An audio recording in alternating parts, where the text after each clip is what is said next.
Today we are working on graphing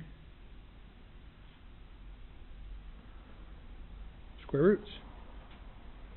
When you're working with square roots, you want to find perfect squares for inside the radical.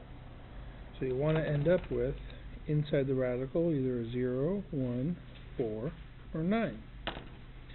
So set up my t-chart, and that would tell me to get a 0 inside, x would be -1. To get a 1 inside, x would be 0. To get a 4 inside, x would be 3. To get a 9 inside, x would be 8. So those are the values of x's that we are going to use.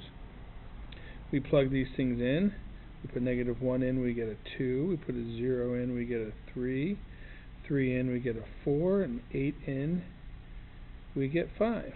And now we have our points. So since we have our points, we know it's at -1, +2, which would be right here. We know it's at 0, 3. We know it's at 3, 4, 1, 2, 3, 4. And we also know it's at 8, 5. 1,